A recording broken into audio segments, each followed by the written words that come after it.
May I introduce myself once more again? I'm Ejimeze Emmanuel, and presenting this paper with me is Ejimeze Deborah. The paper is on commercial motorcycle transportation and its socio-economic impact in Nigeria.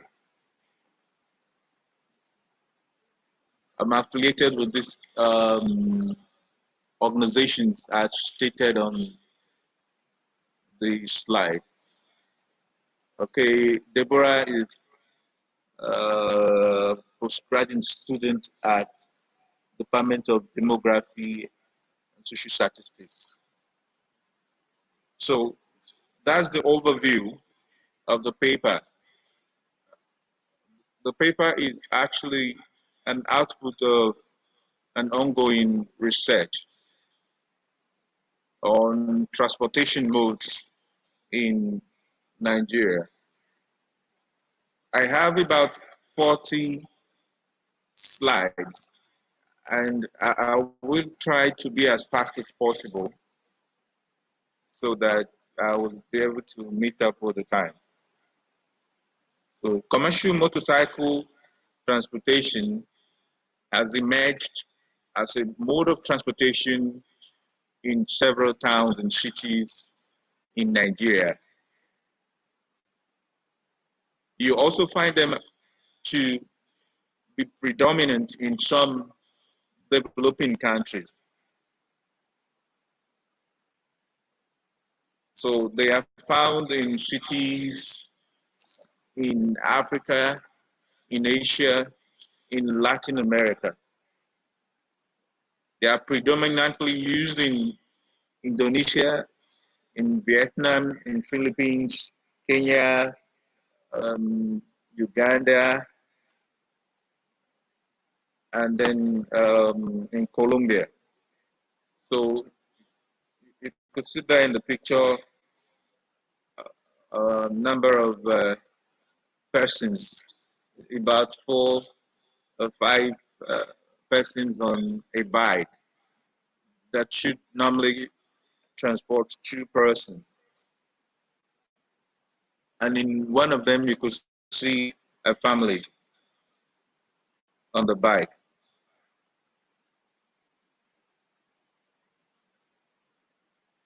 Okay, as I said earlier, it's a predominant mode of transportation in most urban cities in some developing countries, especially in Africa here. But the fact remains that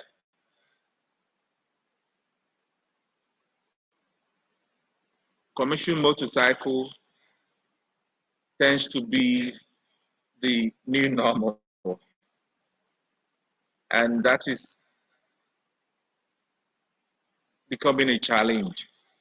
So the actual problem this paper is addressing is to look at the explosion of commercial motorcycles and its use as a mode of transportation. Some urban cities have issues of low mobility, which affects their livelihood, affects transportation to hospital for those who are sick, and then it affects the social activities of residents of these cities. Unfortunately, um, the use of motorcycle in transportation is something we could call a paratransit, an informal transportation mode. Basically, motorcycles are used for leisure and then for transportation that will take a very short distance. But unfortunately, that has evolved to a dominant transportation mode in some cities in um, developing countries. So, unfortunately, they are efficient and easy to buy. They tend to pollute less, even though when you compare the number of loads and things they carry, or the apart from loads, the number of persons they would transport from one place to the other. So people tend to classify the use of motorcycle transportation mode as a sustainable mobility. But the explosion in the number of motorcycles has actually constituted risks to um,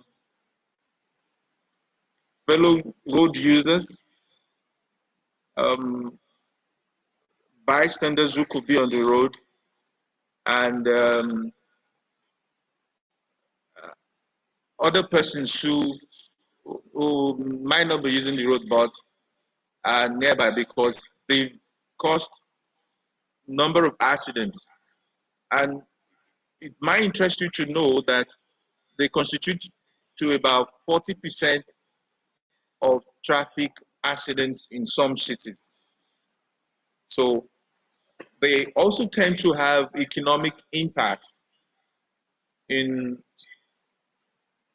Nigeria, and that is one of the focus of this study today. Because when you have a good number of um, young persons who are supposed to be employed um, in jobs that should fetch them incomes, then they are all using motorcycles as means of livelihood. So this study will try to answer a few questions. We want to see the impact of the explosion of these motorcycles. What are the economic impacts of the use of motorcycles as a commercial um, transportation? How can we mitigate the risks that associated with motorcycle transportation? What are the policy issues to address this trend? I will be a bit fast now to technology is a preliminary study, and it dwelt on a literature review. Secondary data were obtained, and then we synthesized some findings which we used in making policy recommendations. We looked at two case studies in Nigeria that have looked at the economic impacts of commercial motorcycles. In Nigeria, they are normally called Okada. So if I use Okada, I mean commercial motorcycle transportation.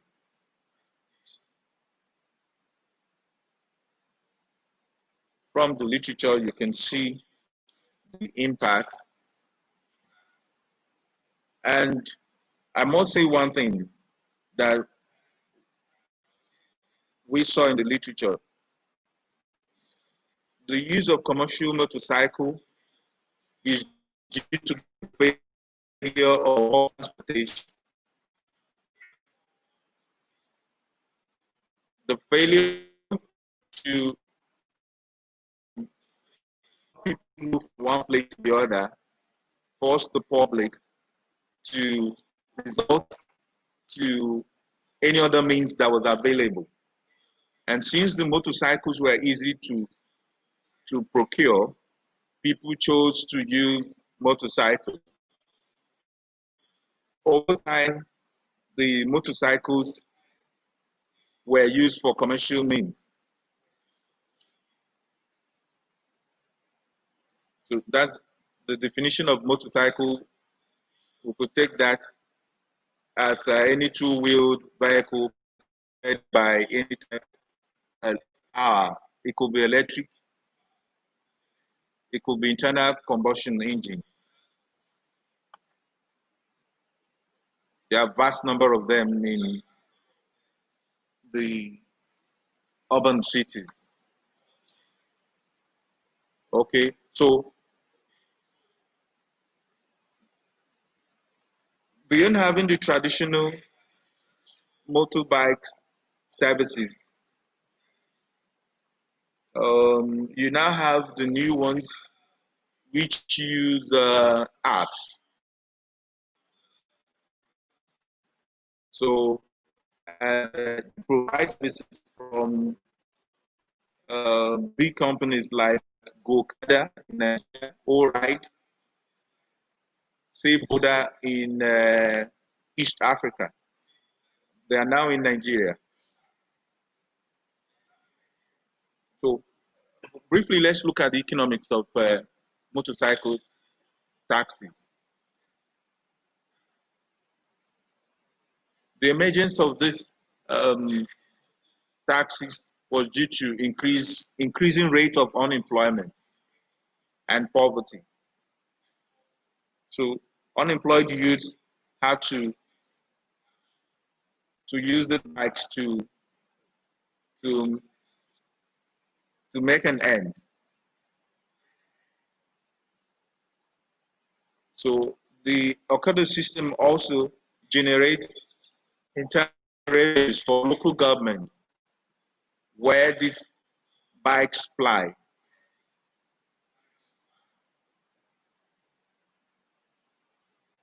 The Okada taxis or these motorcycle taxis are cheap means of transportation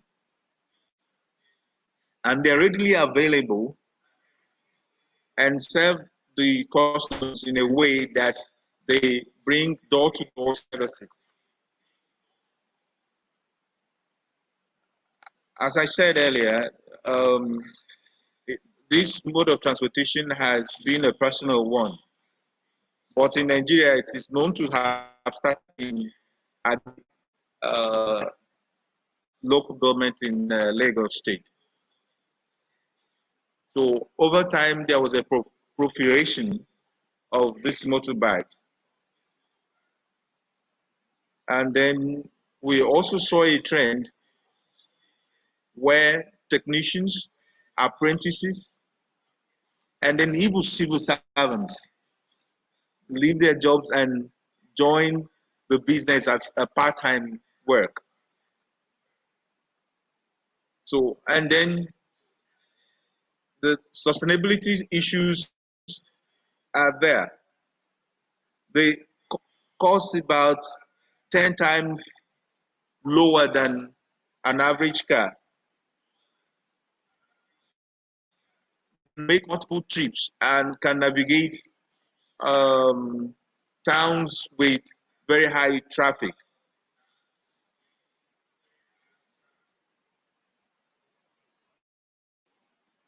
We've done some of my slides to so the point is this that the current use of motorcycles on urban roads in Nigeria is very chaotic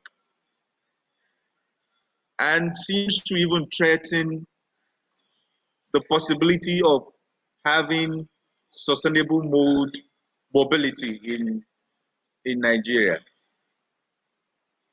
And that is a great impact that it's having on the transportation system. I will need to get to the case studies. The first case study is about Okada drivers at a full local government area in Ogun State, Nigeria. The studies were conducted by Afolabi and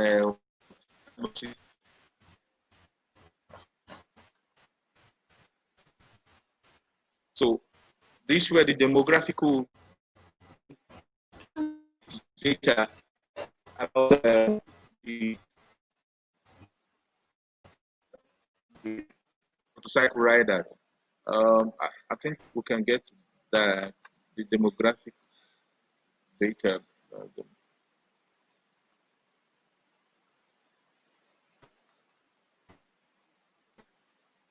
No, that slide is not forthcoming, but the one you have on the screen there is the educational qualification of the riders.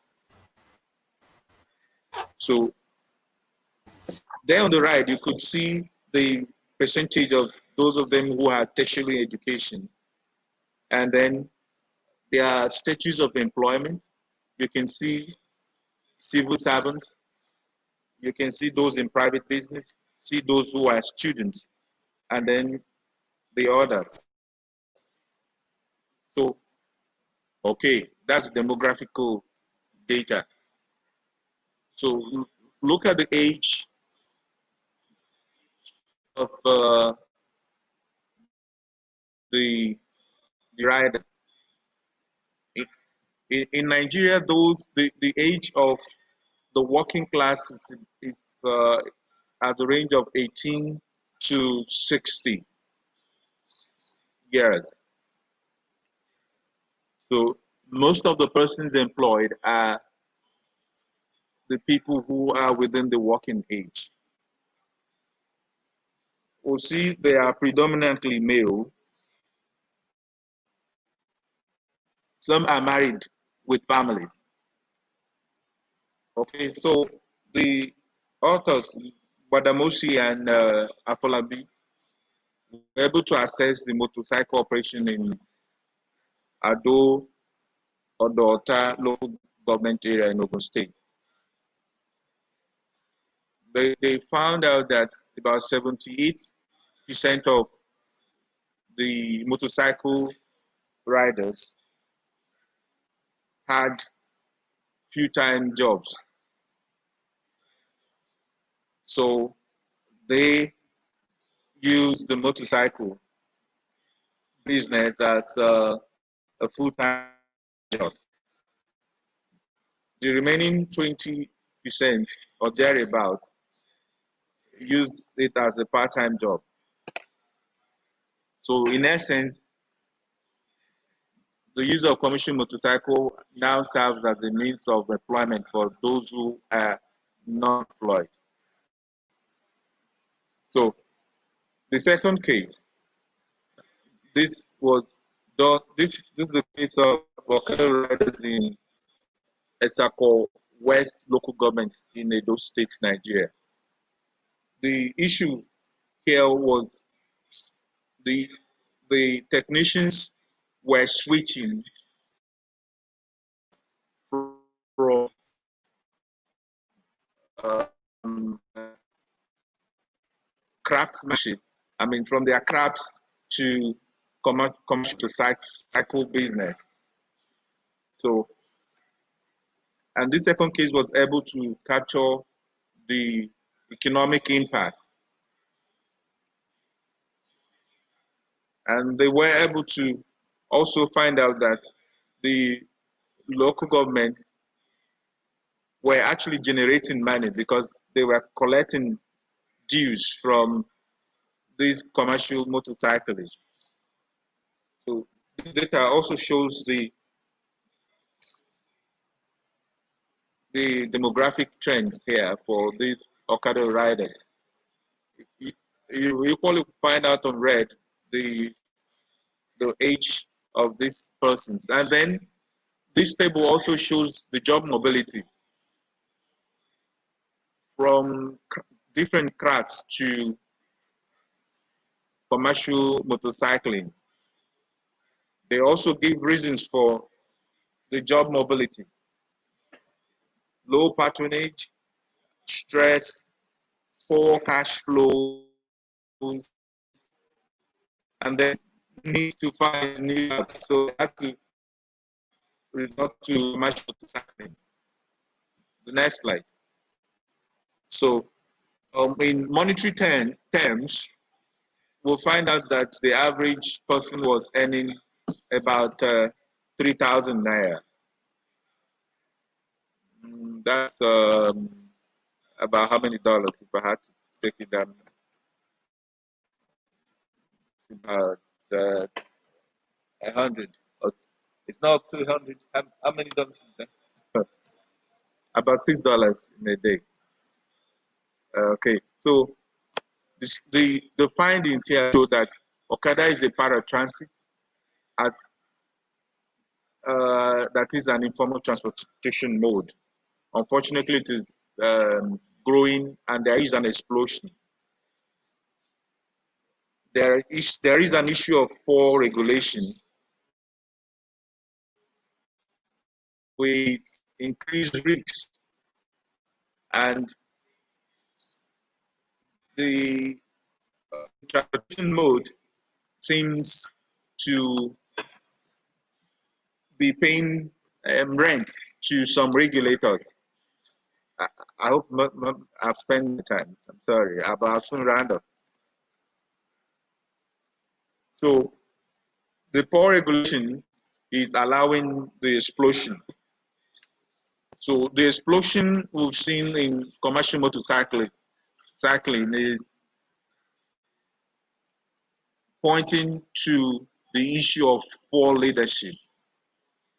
And that's what we are discussing in this conference. Poor provision of public transportation, explosion in the use of commercial motorcycling. Then you have people find it hard to regulate, and then the government turns around, collects rent from the operators.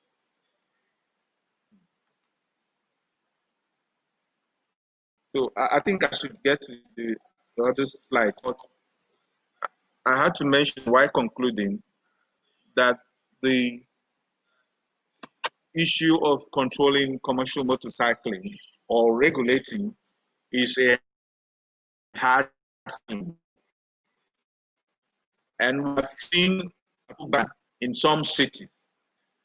But when you ban, what do you provide as an alternative? So if you provide an alternative, then you have to restrict the commercial motorcycles to what you call trunk C roads, or they should serve the public transit, where you have like the BRT, the bus rapid transit.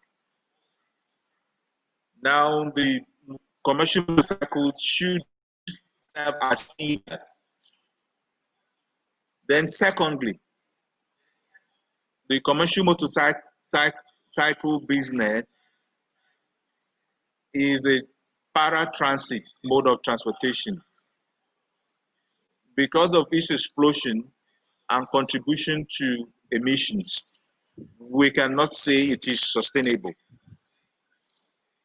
So our recommendation to policy is that this mode of transportation should serve as a feeder system to public transportation. Thank you so much. Okay, so I guess we're ready for questions if anyone has any. Oh, okay. Thank you so much. All right, so my name is Oluwatimileyin Samson Adebeshi, and I'm also a delegate from Nigeria. The title of the paper I'm going to be presenting today is Moving Towards Sustainability, Collaborative Leadership for Urban Transport Development in Nigeria, which is basically talking about how we can move towards sustainability through effective collaborative leadership between public transport stakeholders in Nigeria. So please, next slide, please.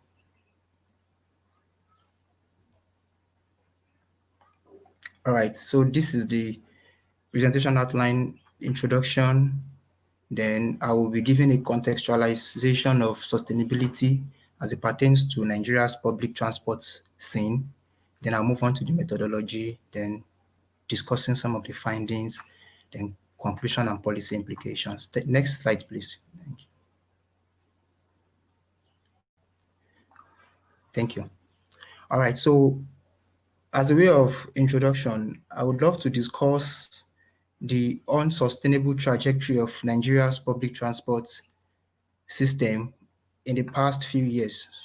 So in 2007, there were about 31 vehicles per 1,000 persons in Nigeria. And latest statistics as released by the Nigerian Bureau of Statistics shows that the country will still need about 18 million new vehicles in order to attain a vehicle head of 150 per 1,000 persons, as several countries like Brazil and other countries as such has been able to reach. And now this is 11 years after 2007, when Nigeria was having 31 vehicles per head.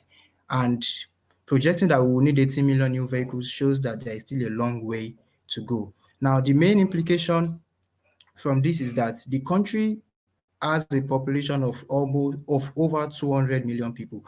And of the total number of vehicles in the country, we have just about 4.8 million that are owned by private individuals, and only 6.7 million vehicles are available for commercial purposes.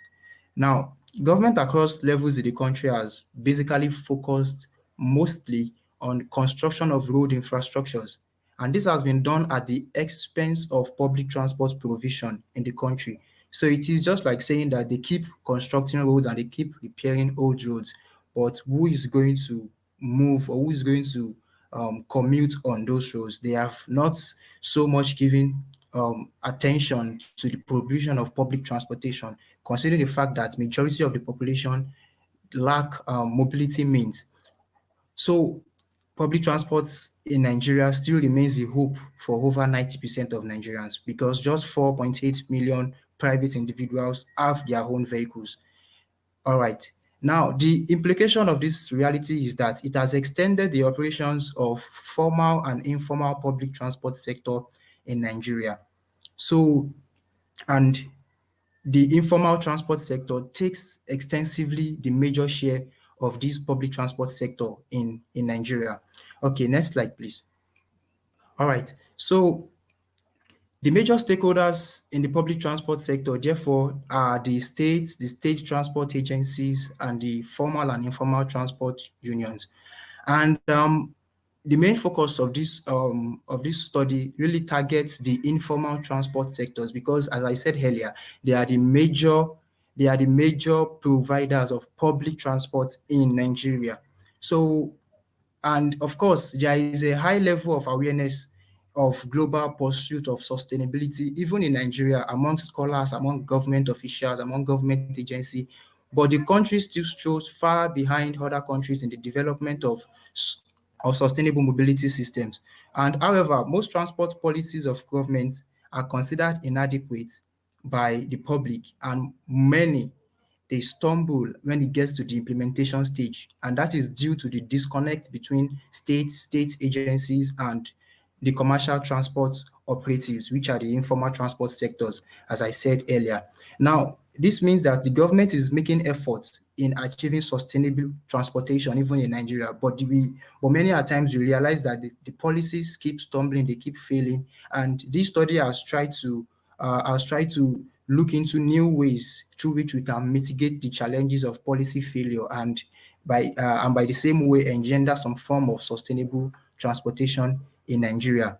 So therefore, this study seeks to elevate collaboration in governance of public transport as a key ingredient to the development of sustainable transportation in Nigeria. So I'll be presenting findings of the investigation into the nature and the dynamics of collaboration for public transport governance.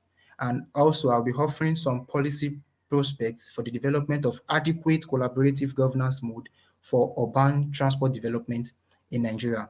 Okay, next slide now, please.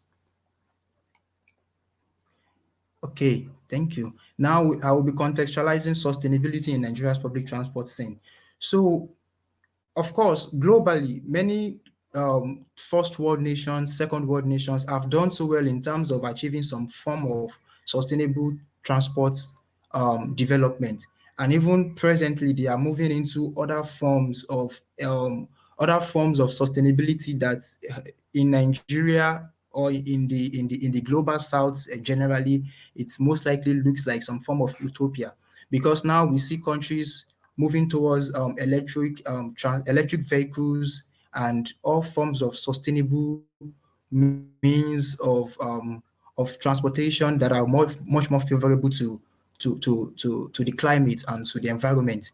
So, but in Nigeria, we are still battling with some form of should I say lower level of public transportation of sustainable public transportation. So the international standard for sustainable mobility implies that there should be an improved ability to meet growing demand and also to reduce energy consumption, improve safety on the roads, and also return adverse social and health impacts and promote some form of inclusive development. While the first world nations, as I said earlier, have done so much in reducing energy consumption, improving safety on roads, and promoting inclusive development, but in Nigeria, we still find out that this reality are still so far-fetched. And in light of the above, we glean that despite the intersectoral focus by government agencies and even government on achieving some level of sustainable development, the system is still poor and is still frail. And at the same time, I would cite some examples in the extant literature. For instance, in terms of safety on Nigerian roads, Nigeria continues to record increasing figures of road fatalities, ending Nigeria roads the label as highways of death. Because in 2018, the country recorded about 5,121 road deaths alone. And even in this year, 2020, in the first quarter, there has been 11,250 casualties in the road. Next slide, please. And we from this image, we can see what I was saying concerning vehicle population in the country. We have about 11.7 million vehicles to serve a population of over 200 million. And we can see the distribution of these vehicles in the country. Next slide, please. So similarly, in the aspect of demand for public transportation, there are little vehicles to serve over 186 million Nigerians. This is also another unsustainable feature of Nigeria's public transport system. Therefore, when we compare this capture the Federal Road Safety Corps, the Nigerian Police Force, and its Division of Transportation, and also Osun State Traffic Marshal. And then there are three categories of focus group discussion that were also conducted. And also all participants in the focus group discussion are targeted in order to learn their lived experiences as it pertains to the governance, to the nature of governance of public transportation. Next slide, please. The next slide. The next slide. All right. So I will be discussing some of the findings of the study now. Now, as I said earlier, the study tried to introduce new forms through which we can mitigate the challenges of public transportation and engender some form of sustainable development in the country.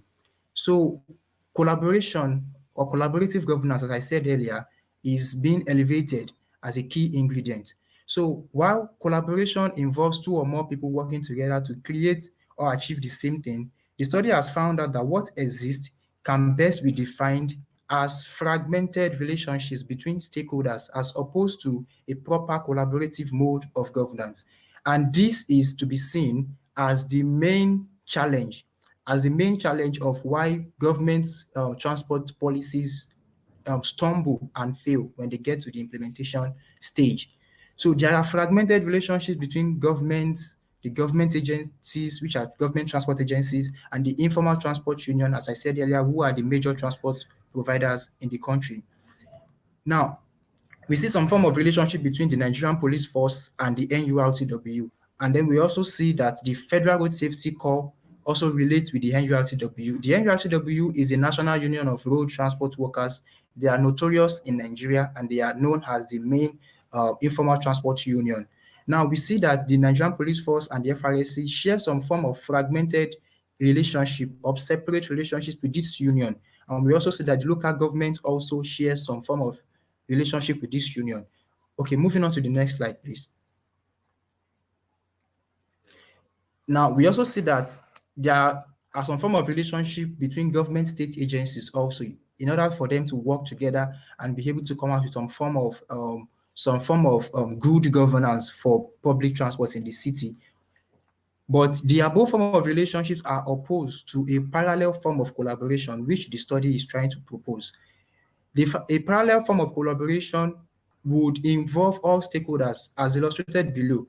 Now, there are 5 stakeholders in the city, which the study captures: the FRSC, which is the Federal Road Safety Corps, the Nigerian Police Force Division of Transportation, the National Union of Road Transport Workers, the state government, the local government, which is the state, and then the Osun State Traffic Marshal.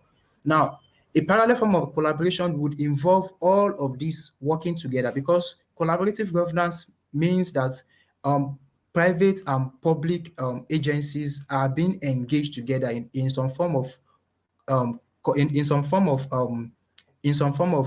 decision making, for some form of decision making purpose. So, but in the case analysis that is being investigated, we see that there is no parallel working together. There is no parallel engagement between the state agencies, which are the public, and the informal transport unions, which are the private in this context. So we don't see them working together in the diagram, in the second diagram that we can see on the presentation slide.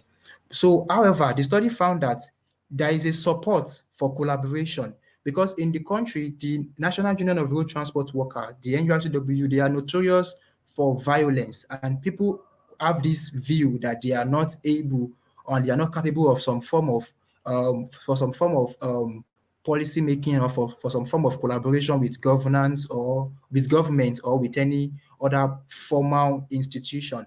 But the study found that the relationship between the FRSC, which is a fragmented relationship, by the way, is the closest to a systemic form of collaboration.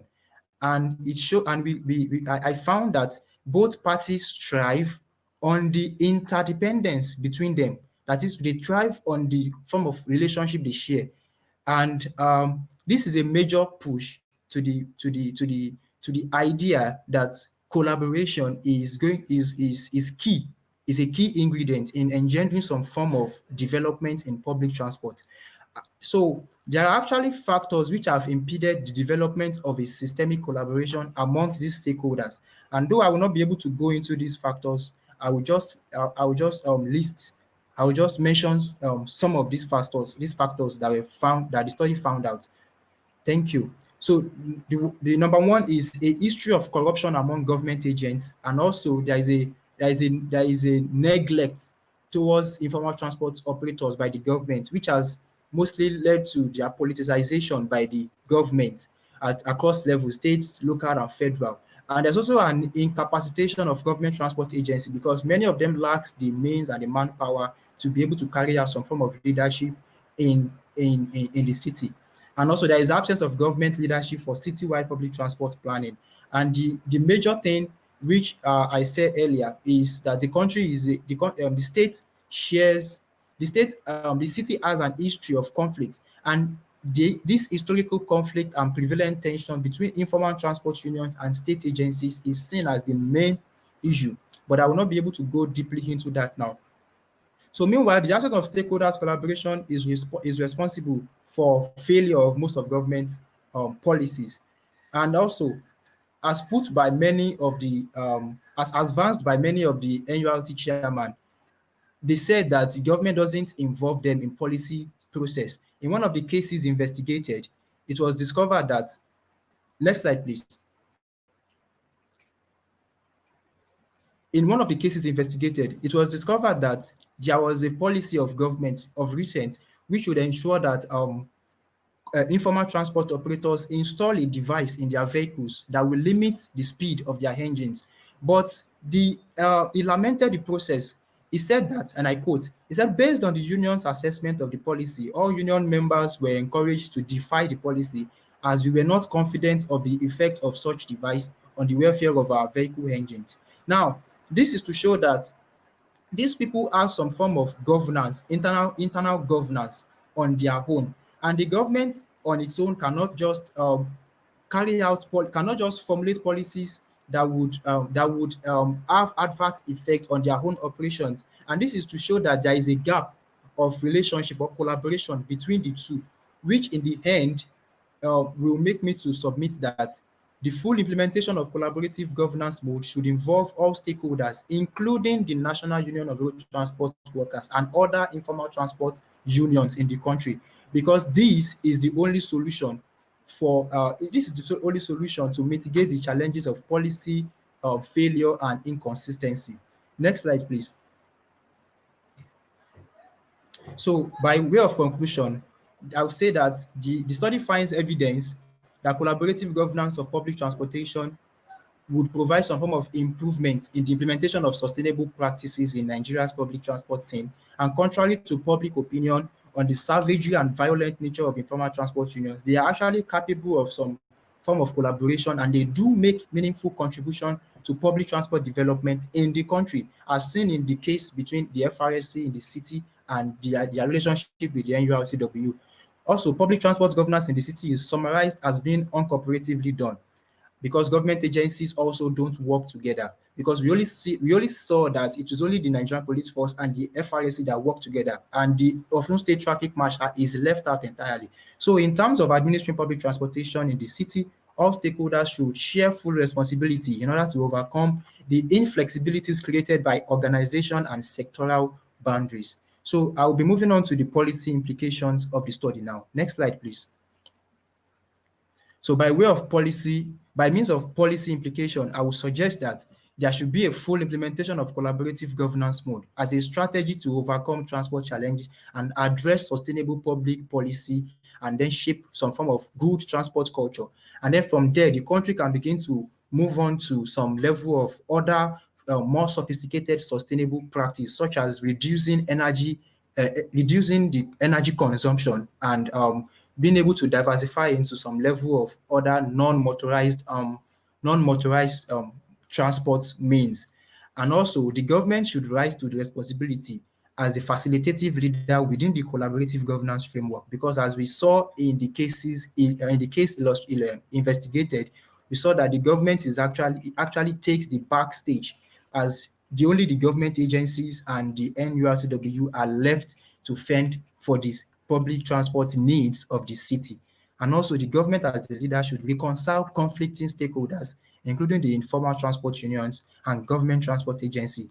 And the government should actively lead the sustainable transport policy agenda. So, as I have said earlier, the study proposes that collaborative governance is actually a key ingredient if Nigeria is going to attain any form of sustainable transport development.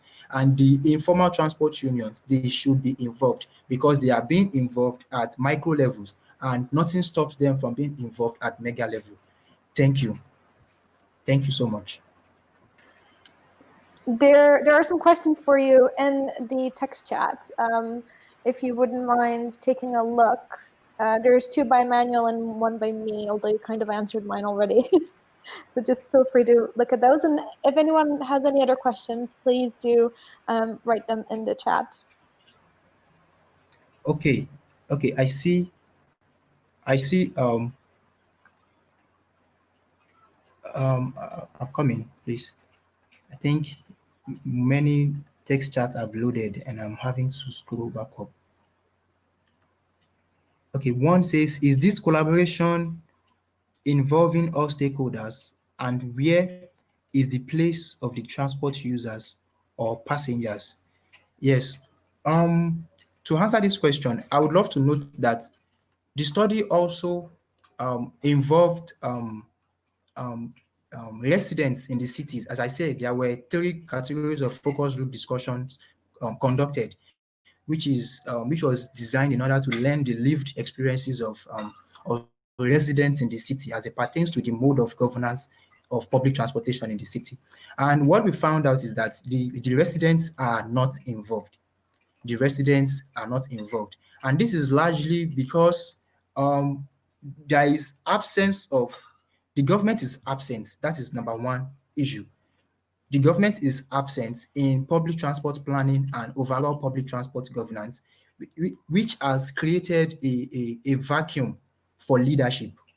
And what we are seeing is that the informal transport union, which is particularly the NURTW, they have taken an extensively lead role in the governance of public transportation in the city. So what we are seeing is that the informal transport union are extensively powerful, are too powerful, and they determine what is and what is not. So we are now seeing that the government agencies are now looking for new ways to be able to promote their policies, to be able to promote success in their policies, or even in the policies of government at different levels. So they are now finding they are finding reasons to collaborate with the informal transport unions because they take the lead role, as I've said, in the absence of government leadership. So we see the FRSC relating with the NURTW in order to achieve some form of obedience to government policies. And as I said earlier, the residents are not involved, which is why and that is one of the issues that sustainable transportation implies. It implies that there should be some form of inclusive development, inclusion. There should be safety for the people. There should be improvement. There should be a reverse of the adverse health and social effects of transportation. But we see that the residents, when they tell of their experiences as it pertains to the mode of governance, they were daunting experiences, and this is due to the absence of leadership. So, as I said earlier, the residents are not involved in the modes of in the stakeholders collaboration. So I think I've answered that question. So I would like to move on to other questions now. Okay, the next one says, what are some strategies for overcoming existing limitations to stakeholder participation? Okay, what the study found out that is that while there are the stakeholders, there are 5 stakeholders that the study identified. Now, the stakeholders they kind of share some form of fragmented relationships, as I have said. But to answer this question, it says that what are some strategies for overcoming existing limitation?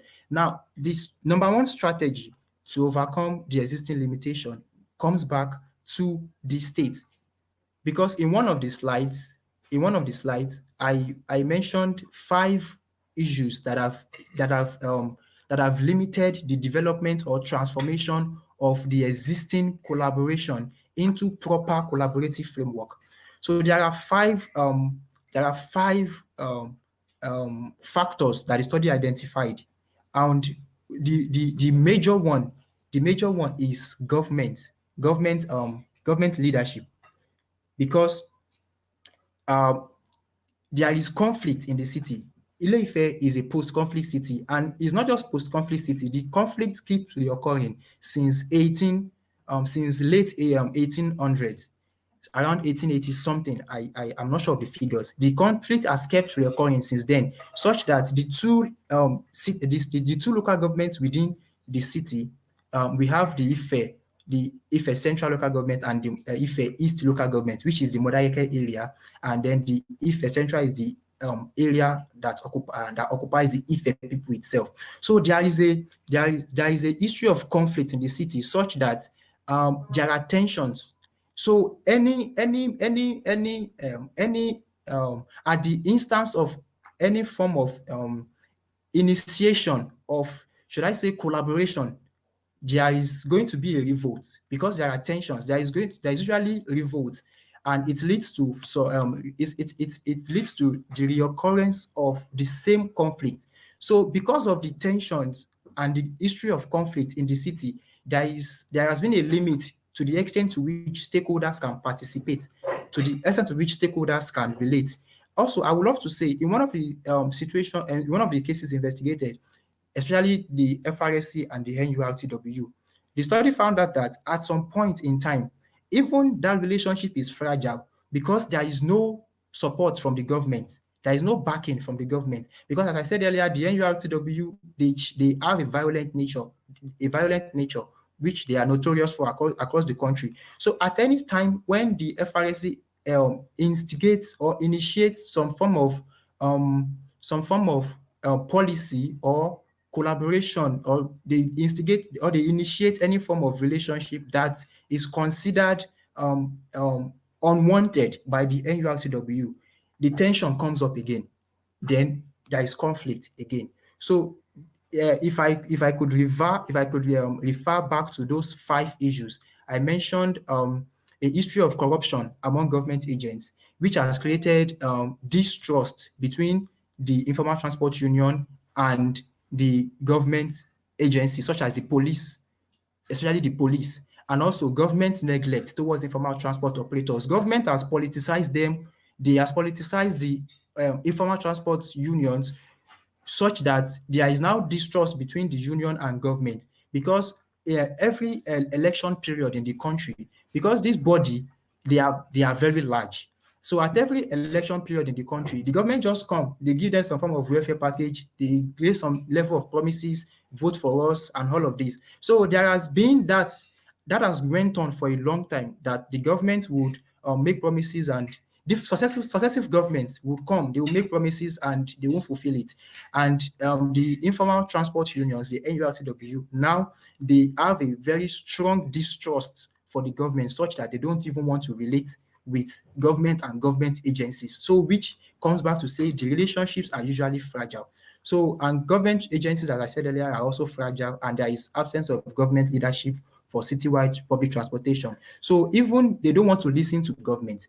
So these are strategies for overcoming existing limitations. The government should rise to the challenge and reconcile conflicts between government agencies and informal transport union, because we also have another informal transport union in the city.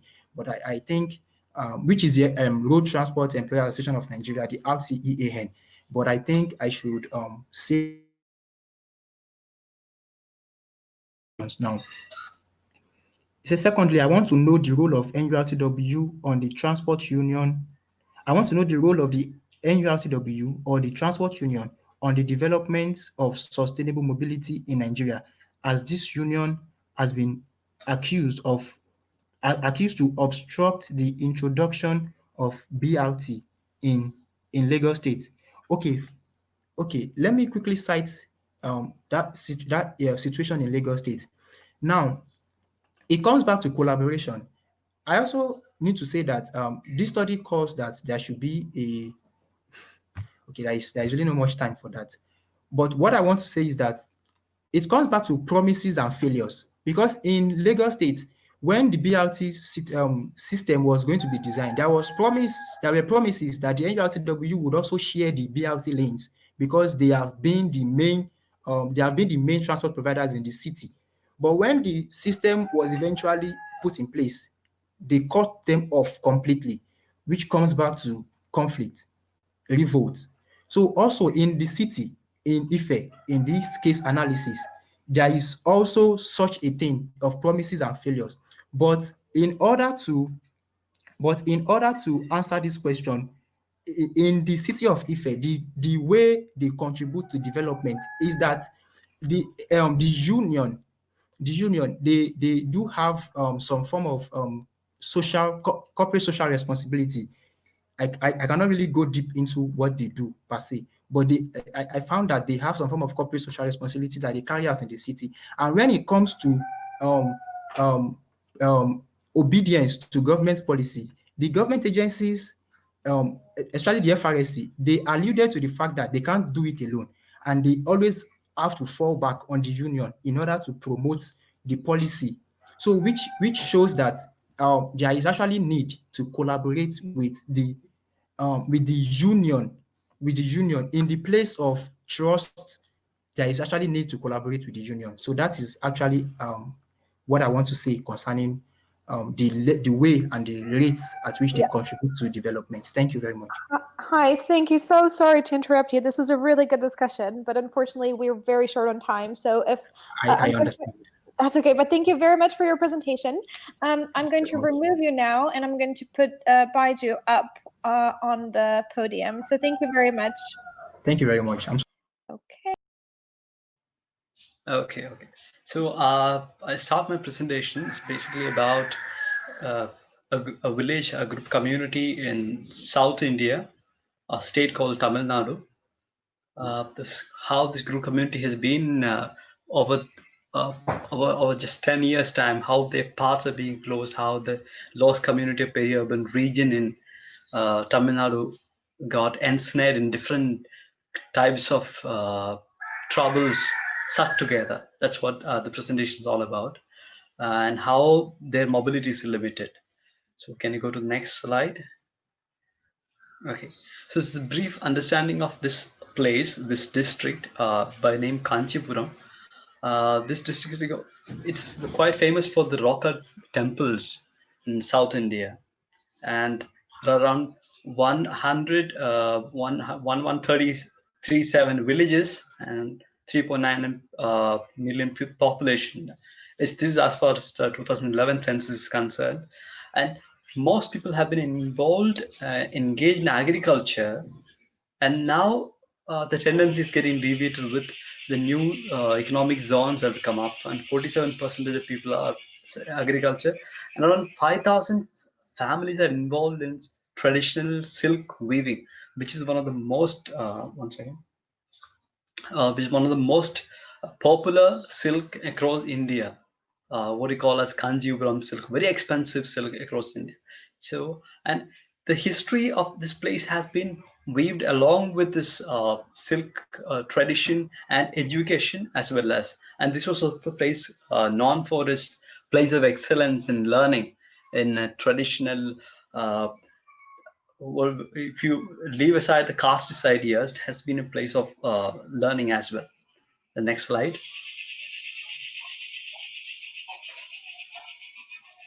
This is just to get to give an understanding how important this now the normal temples of how the rock art temples, which are mostly UNESCO heritage sites.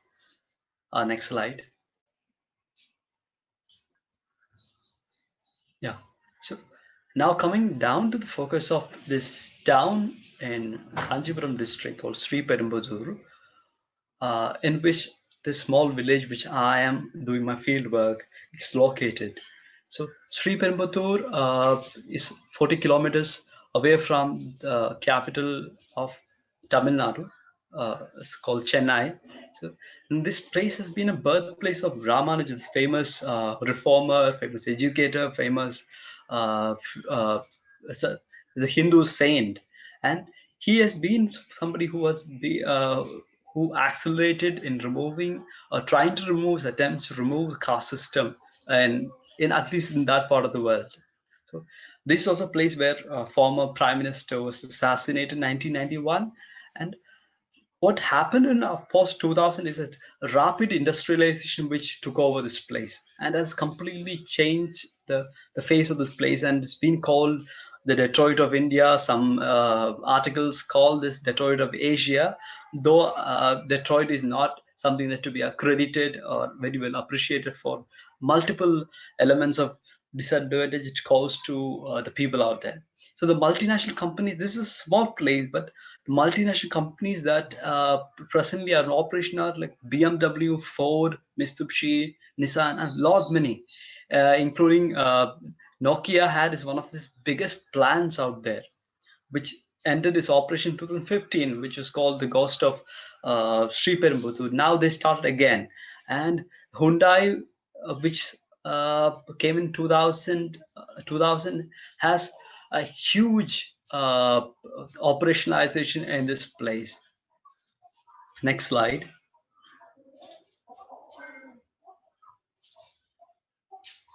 Okay. So, and trying to understand what made this place what you call as the Detroit of India. So, because this place comes under the a large metropolitan Chennai, and it is very proximate. The proximity to airport is literally connected, and they're going to start another airport, and this is proposed as satellite town, and this is also connected to another larger city, Bangalore. So this is Bangalore Chennai highway. There's a lot of availability of workforce, cheap migrant laborers are there, the accommodation is well taken care, and there's a lot of government subsidy on for these huge multinational companies, and a lot of established software companies started uh, close by to these companies earlier, giving or creating that peri-urban ambience. Initially, the exurbs have started, then the peri-urban ambience started. So, and infrastructure is well developed and well supported by government. So, government thinks that these places are focused for accumulating wealth, as normally understood as for a peri-urban or industrialized state place. So Hyundai came in 1999, one of the biggest plant out there, and it's like 2008. This economic zone was one of the biggest economic zones in entire state, which is the second most industrialized state in India, and the 2 billion invested out there for this program alone, this company alone. Okay. Now, can we go to the next slide? This is the aerial view of the town, where you seem to have very glamorous appearance. As far as the industry aerial view is concerned, this is the temple, famous Ramanuja temple on the left side. That it's in commemoration for the memory of late Ramanuja, the great philosopher. And the top are the industrial parks, and the right one is a memorial where late Prime Minister was assassinated. That is also located. And next slide. Okay, this just a view of the bypasses, because importance of bypass needs to be understood as far as the presentation is concerned and this place is concerned, because bypass have come post these industries, and bypass have literally alienated these places, the small villages that I'm talking about. It was initially small roads came widen as the days passed by, and this widening have clustered, islanded this small villages completely, alienating them absolutely. Next slide.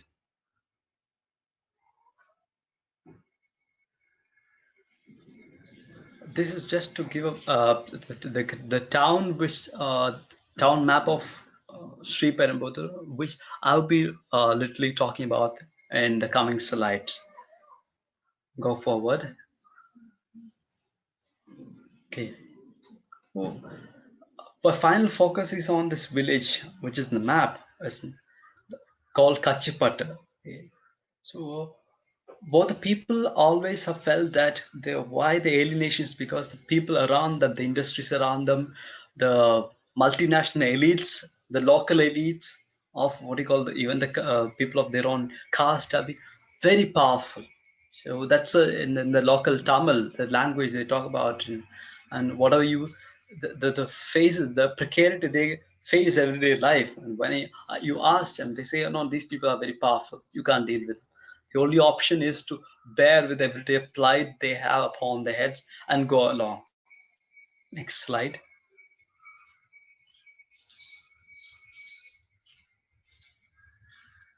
So the name of this place, the village, came from Kachipet, is from a plant which is very popular, and a thorny plant.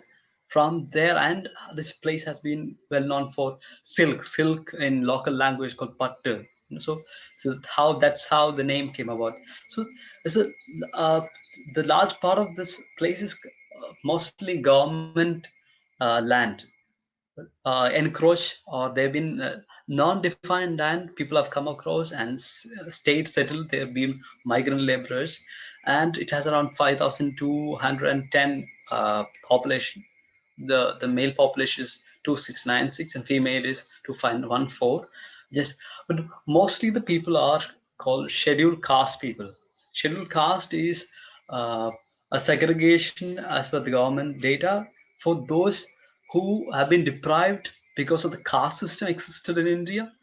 So they have been deprived of education, deprived of access to property. They're deprived of access to every other benefit they're supposed to have. Next slide. Okay. So this is in brief that how these people are connected to this temple, because since they are being called untouchables, they are given specific date to celebrate the festival and who fought for their rights. So the alienation comes from outside and inside. As inside, from the stories, there have been rituals they have been forced to do.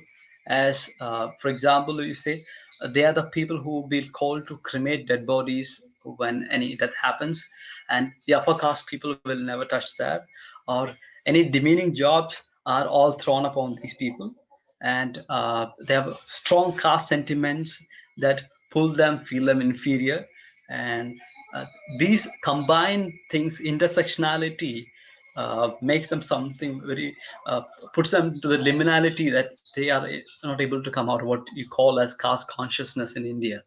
Next slide.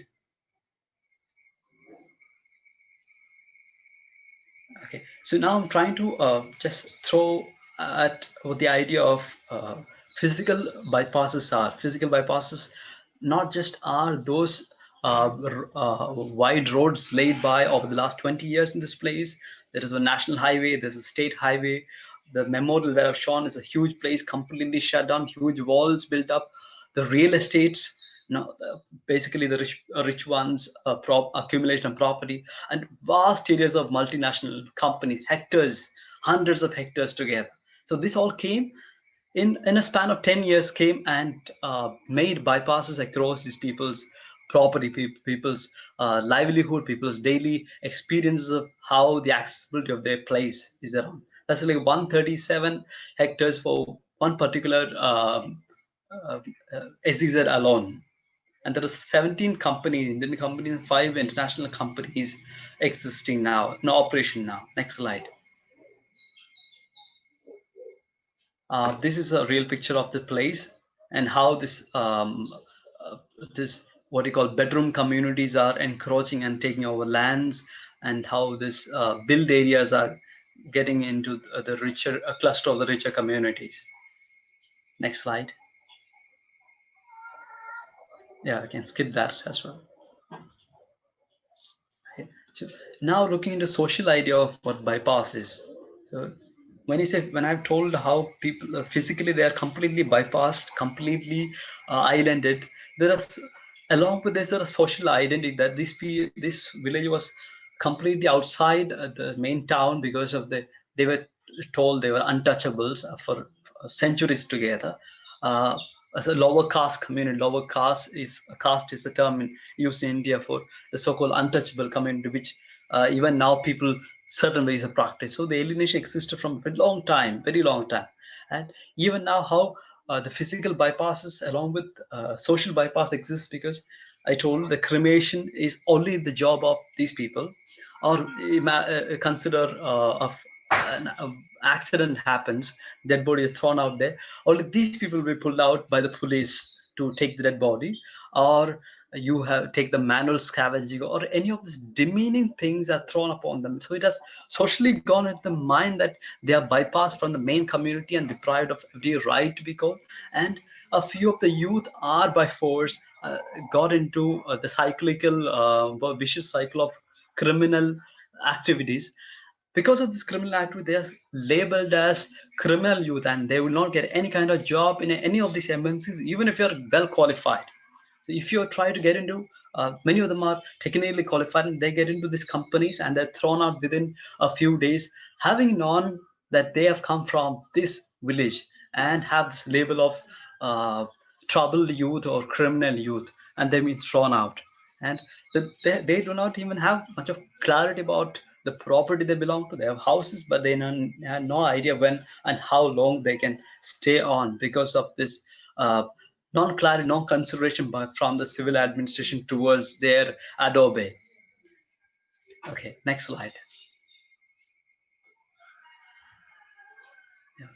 So Okay, it's like I just take a couple of minutes and finish it up.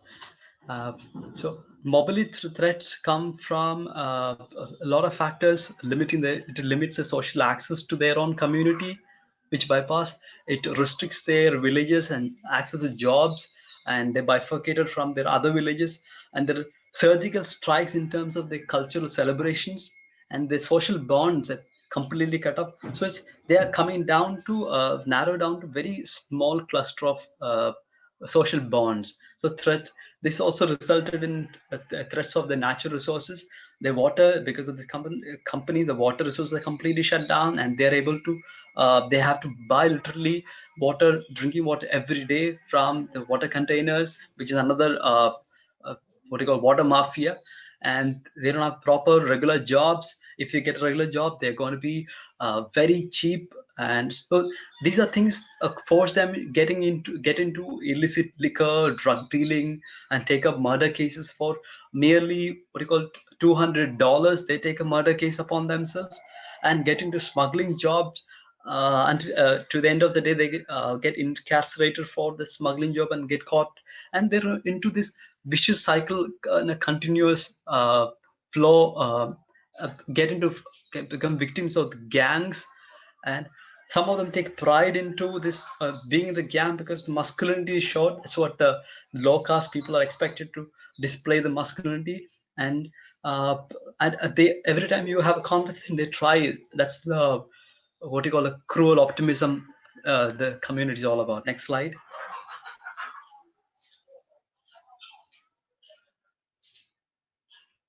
Okay. So the cruel optimism is the result of these people. That's what they had engaged, having realized that there is no hope, there's no right hope living in this place. They try getting into the culture called time pass culture, or doing nothing culture, as Beck calls it. And you see them completely drunk all the day. Three times of the day you see them completely drunk, or in the world sitting with mobiles engaged, or want to have sex parties. That's very rural, very loud, and these are how this anomaly exists there. The parents do know, the villagers do know, and they don't care about it because there's nothing real hopes that they think they should showcase. But all this attempt, they try different style, they try this kind of crime, projection of crime, all these things to climb up the ladder to the middle class. It's kind of aspiration to build up a life. And even boys who are as young as 16, 15, 17 are engaged in different criminal cases, murder, and most of them have some or the other case upon them, which stops them from getting out of the village, to move out of the village to get a better job. And this picture which I had shown was the first picture where I was talking to a man who was young. He's just 28 years old, and he was into. He says he was drinking right in front of me and says, "There is no hope. If I drink, if I don't drink, I'll get into some fight. And if I drink, I can at least have some peace of mind for some time." And even as he drinks and goes into sleep, his phone continuously rings as a police officer calls him. And I picked the phone and said, there's another case upon him which he needs to come and report at the police station. Next slide. Okay, so one another way of depicting their cruel optimism is that they are adopting styles of Tamil film stars, different beat in terms of their project in masculinity, in terms of especially they follow the dark skin heroes as idealized because they were dark skin heroes seems to have come from the Dalit, the caste background they come from. Violence they patronize by the elite, they feel it is kind of cruel optimism they can follow. And the tattoos of hip culture they try to adopt into themselves. And some of them just have a lawyer's gown just to feel that they're lawyer, or just tell the community they have some kind of identity of a profession. And the tendency to use small phrases as like a never mind, and they feel, oh good enough that I've used the word English. So these are all, and using the counterfeit brand names dressed in multiple, this mix of styles. They feel they are projecting some kind of culture, some kind of style, and they are getting elevated into in their aspiration to build upon the middle class style. Next slide. This is the last slide. So this is just this is not a case study. This is a conversation that I put it on. This boy, and the one in the blue is myself. The other, in the darker blue. The lighter blue is a boy from the village, with whom I've been dealing. He's 17 years old, and he has a murder case upon himself. He has tried to commit suicide many times, and with force, he got a job in a Apollo pharmacy, and that was paying him barely $100. And we asked him to stay back because he needs to have a stable job as a result of this, and he was able to get some kind of additional payment because of he would get a promotion from this job. But he was not feeling good enough. He told, no, I would rather spend my time in TikTok or create something called Ghana music, which is a kind of street music, what you depicting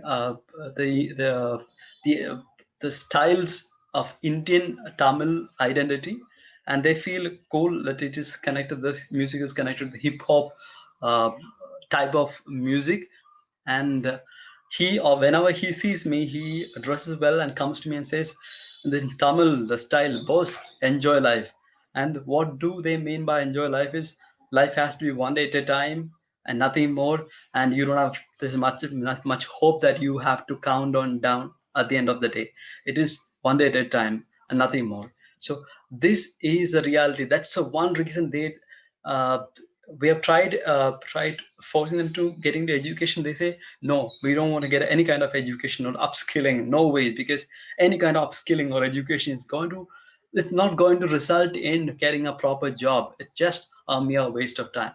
So this is the plight and brief I want to discuss about the village, how this village is physically and socially bypassed, and the mobility of them is completely shut down in terms of mobility to education, mobility to caste upliftment, mobility to a better life, mobility to physical mobility, and mobility disconnected mobility with their bonds, the cultures, and every other way that they had just 10 to 15 years back. Okay, thank you. This is the end of the video presentation. If you have any questions, I'm looking into. Yeah. So you can look up the questions. Yeah, there are many questions as such. Okay, so what I told, the tradition these people have before these bypasses came in, these people have been alienated, and since they were called untouchable communities as an Indian caste system, they have been alienated for centuries together. So this was the first kind of marginalization that happened, and as a result, earlier they were not allowed to move out of the village for centuries together for one reason, untouchability. And now, as a result of mobility, and so how is it? Because the bypass have come, there are restrictions, there are companies, there are certain companies, the tall walls have come, and they've crossed across the villages, and the monuments have come. So earlier, the easy way they could access to a place, now they have to take, and these multinational companies have come in a strategic way that for them to access one road to the other road will take them a long way. The shortcuts are all cut down, and the only option is that they have to take a long way. Physical bypass, I'm talking about physical bypasses, apart from the social bypasses. And okay, criminalization of residents and crimes in the city affect mobility. Okay. Mobility in terms, because most of this youth try to get out of, because they are ensnared into one of the other criminal cases. They have a warrant that they should not move out of the place within 3 or 4 kilometers out of the circle of the police station. And that's what brings, because if they go out of the place, they would get a warrant from the police administration, and there are multiple cases upon that. So what happens is something called a vicious cycle they fall into. So once you are into the elites in the village, once you are into a crime, and or somebody else have done a crime, a murder, So these youth are called to take up the murder for mere barely 200 or $250, and they take the crime, and the local elites come and rescue them. But the case is would be pending upon them.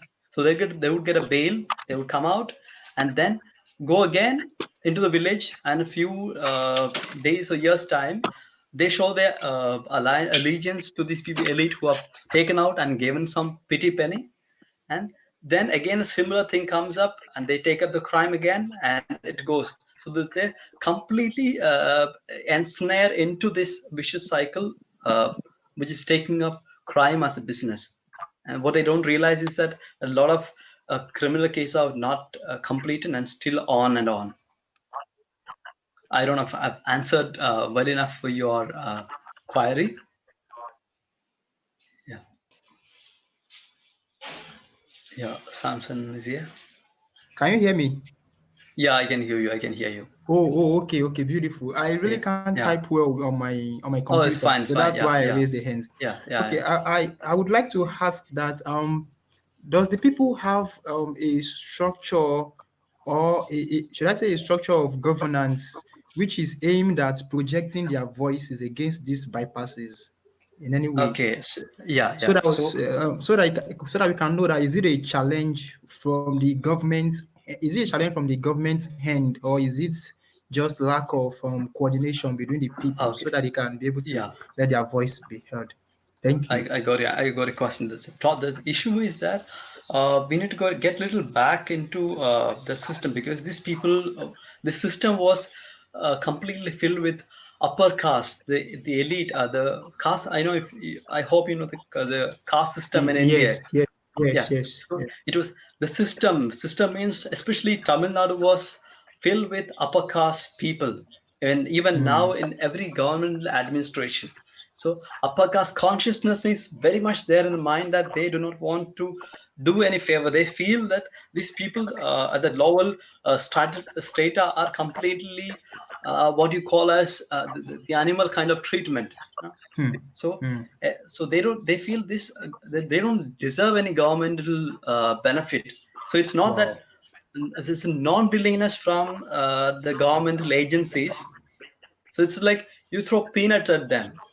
You barely have you if they, it's a part of a municipality, so the bare minimum exercise of facilities are given to them. Otherwise it is completely neglected. That's what civil administration neglect is one important the feature of this place.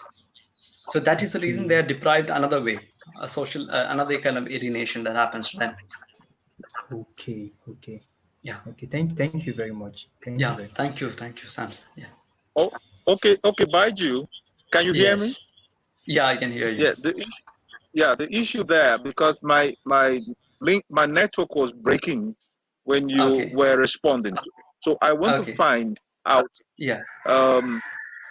the marginalization. Okay. Did it actually affect the mobility in the city you were talking about? Okay. So, what exactly happens is, because I had go get back a little into history, that this village was distant from the main town for a long time, for historically for centuries together. The main purpose was this, they were Okay. called the lower caste people, the untouchables. So they were untouchables across in India, especially in South India, was restricted to move out of their village. The first mobility that they were forced upon. So you're not supposed to come in front of a high caste person, or you did have a separate lane altogether. People did have separate wells they should access the water, and you can't go to the high caste market, high caste shops, or these were the first kind of dysfunction to the mobility.